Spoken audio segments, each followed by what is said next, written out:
కృష్ణకుమారి గారు నమస్తే అండి. నమస్తే అండి. తెలుగుదేశం పార్టీ అభిమానులు ఎన్నాళ్ళో వేచిన ఉదయం అనే పాట ఈరోజు ఉదయం పాడుకుంటున్నారు. దేనికంటే ఆలస్యమైనా కూడా వల్లభనేని వంశీ అరెస్ట్ అనేది నిన్న ఒక హాట్ టాపిక్. సరే, హ్మ్. ఆ విషయం పక్కన పెడితే నాకు కొంచెం జుగుప్సాకరంగా అనిపించిన అంశం ఏంటంటే ఈ హ్మ్. మహానుభావుణ్ణి వెనకేసుకు హ్మ్. రావడానికి ఆయన భార్యని తీసుకొచ్చారండి. పాపం ఆవిడ ఎప్పుడు కూడా ఇప్పటివరకు రాలేదు. వల్లభనేని వంశీ గారి భార్య ఎలా ఉంటుందో కూడా ఎవరైనా యూట్యూబ్ ఛానల్ వాళ్ళు భార్యని భర్తని కలిపి కూర్చోబెట్టి ఎప్పుడైనా ఇంటర్వ్యూ చేస్తే తప్ప ఎప్పుడు రాలేదు ఆవిడ. వచ్చి అవును. నా భర్త అమాయకుడు, శ్రీరామచంద్రుడు అన్నట్టు ఆవిడ చేత చెప్పిస్తున్నారు వైసీపీ వాళ్ళు.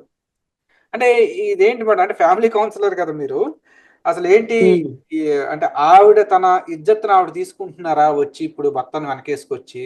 సైలెంట్ గా ఉండుంటే ఆవిడకి ఆ విలువ ఇంకా పెరుగుండేదా? ఎలా చూడాలి దీన్ని? అంటే హ్మ్. ఫ్యామిలీ ఒక వీక్ పాయింట్ అనే సంగతి అందరికి తెలుసండి. అయితే ఒక్కొక్కసారి శత్రువులు దెబ్బ కొట్టడానికి ఫ్యామిలీని దెబ్బ కొడుతుంటారు. ఇప్పుడు మొన్న ఎవరో ఒక ఆయన అంటున్నాడు. ఆ! విడుదల రజని అంటోంది. మా మామగారిని అరెస్ట్ చేశారు. మా మామగారి మీద కేసు పెట్టారు. ఎన్ఆర్ఐ అయిన నా మరిది మీద కేసు పెట్టారు. నాకే నా ఫ్యామిలీ ఉంది. మీకు ఫ్యామిలీ లేదా? నాకు మా 2029లో వచ్చేది మేమే. అప్పుడు చూపిస్తా మీ ఫ్యామిలీ సంగతి అని. అంటే ఇలా కక్షలకి, కార్పణ్యాలకి ఫ్యామిలీలు వాడుకోవటం అనేది ఈ రాజకీయాల్లో సర్వసాధారణం అయిపోయింది.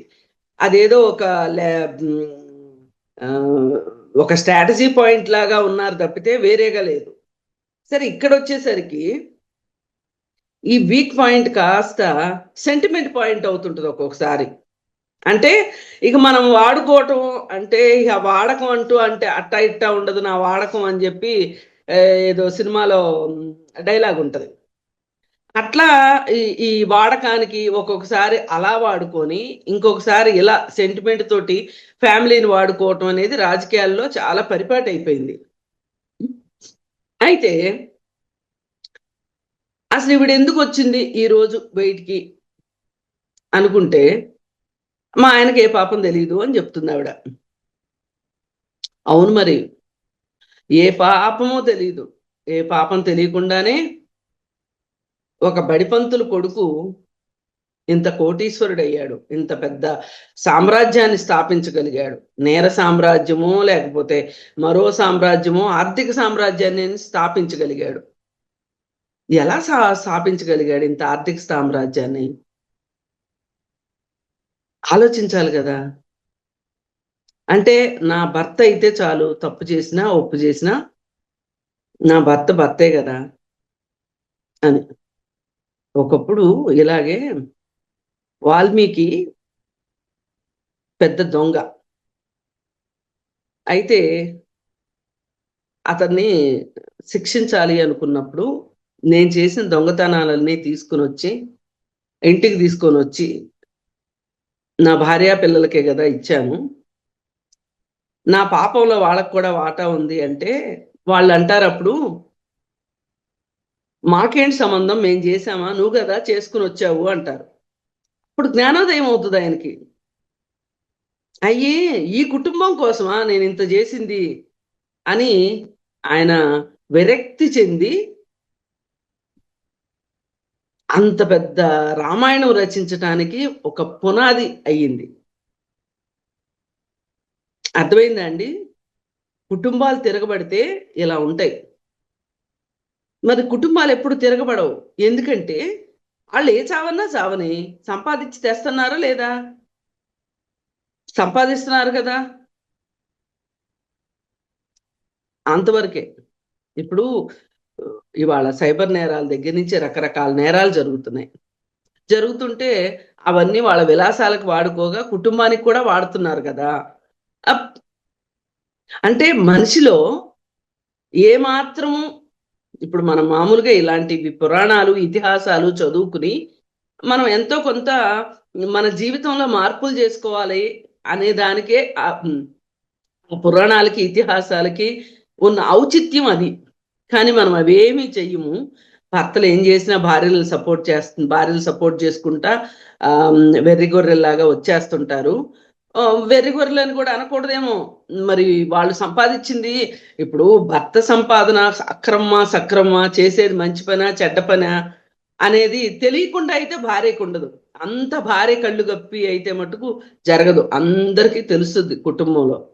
మరి ఆ రోజు అనుభవించాం కాబట్టి ఈ రోజు బయటికి రావాలి. ఒకానొక సమయంలో జగన్మోహన్ రెడ్డికి కూడా తల్లి, భార్య, చెల్లి, బంధుగణం అంతా రాజ్భవన్ రోడ్డు పక్కన కూర్చున్నారు జగన్ అరెస్ట్ చేసినప్పుడు. ఇలా కుటుంబాల తోడ్పాటు ఉంటది.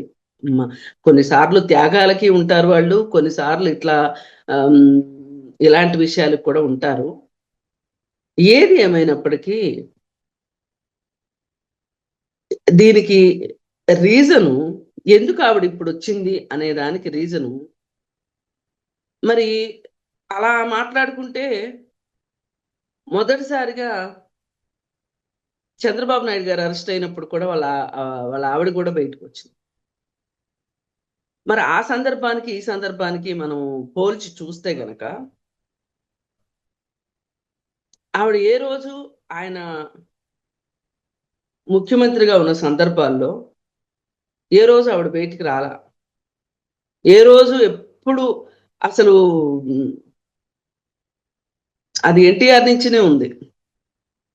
అంటే మరి సారీ, రావచ్చు, తప్పులేదు. భర్తకి ఏదన్నా నేను అదే అంటున్నా, నేను రావచ్చు తప్పులేదు, కానీ ఆవిడొచ్చిన కాంటెస్ట్ ఆ సందర్భం వేరు, ఈ సందర్భం వేరు. మరి ఈవిడ ఏ రోజైనా అసెంబ్లీలో నువ్వు భువనేశ్వర్ గారి గురించి ఇలా మాట్లాడావు, ఇది ఎంతవరకు కరెక్టు అని ఈవిడ నిలదీసి ఉండుంటుందా?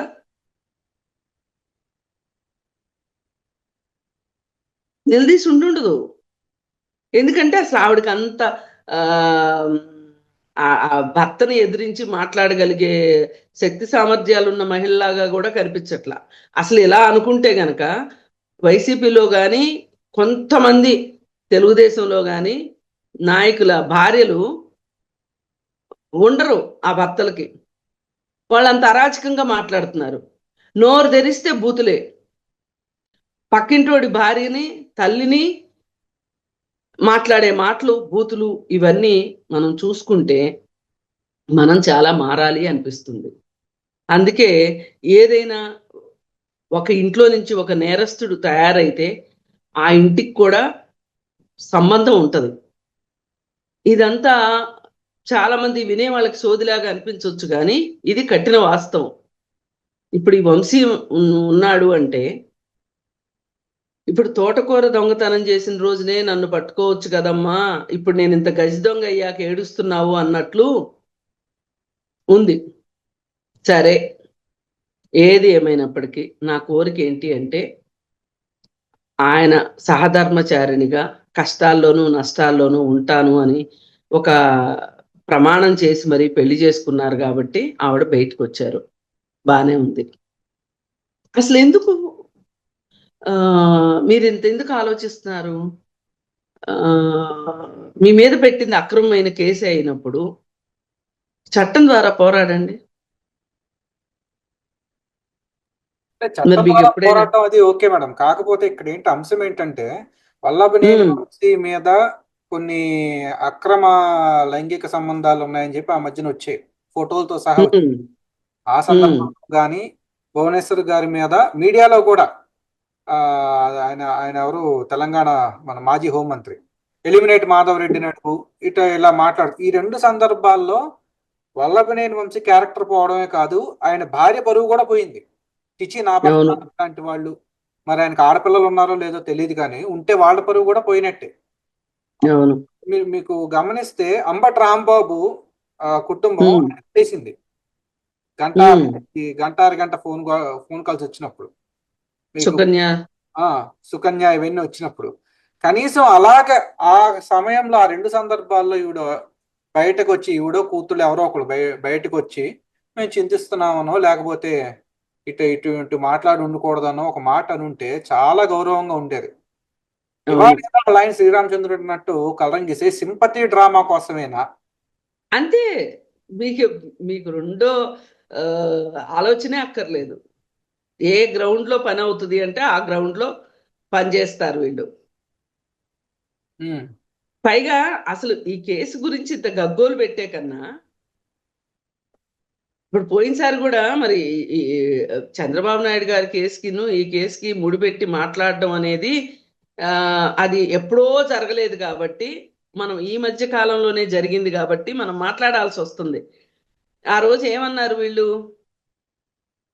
ఏమి జైల్లో ఉంటే ఏం పోయింది, జైల్లో దోమలు కాక రంభా వర్వశీలు వచ్చి కుడతాయా అని చెప్పి ఫోర్త్ రేటెడ్ వాళ్ళతోటి కూడా పార్టీ మాట్లాడిచ్చింది. పార్టీ చెప్పకుండా మాట్లాడరు వాళ్ళు ఎవరు. ఇప్పుడు నేనంటే ఇండిపెండెంట్, నాకెవరూ చెప్పక్కర్లా, నేను మాట్లాడతా. ఏదైనా ప్రాబ్లం వస్తే కూడా ఇండిపెండెంట్ గా నేను నిలబడతా. నే అట్లా కాదు కదా వాళ్ళు. అసలు అసలు రాజకీయాలతో సంబంధం లేకుండా జస్ట్ నాలుగు మాటలు బాగా చక్కగా మాట్లాడగలిగి, సిగ్గు ఎగ్గు లేకుండా మాట్లాడగలిగే ప్రతి వాళ్ళకి మైక్ ముందు కూర్చోబెట్టి మాట్లాడిచ్చారు కదా ఆ రోజు. ఇప్పుడు కూడా రంభావరుసలే వస్తాయేమో మీకోసం. మరి కూర్చోవచ్చు కదా జైల్లో, దాని గురించి ఎందుకు అంత బాధపడిపోవటం దేనికి? ఇప్పుడు 55 రోజులు ఆయన ఉండి ఆ ఆ కేసు నుంచి ఆ కేసులో ఉన్న లూప్ హోల్స్ తోటి పోరాడి మొత్తానికి అక్కడ అంత ఏమీ జరగలేదు అనే ఒక క్లీన్ చిట్ లో ఆయన ఉన్నాడు. మీరు కూడా క్లీన్ చిట్ తెచ్చుకోండి, ఎవరు వద్దంటారు?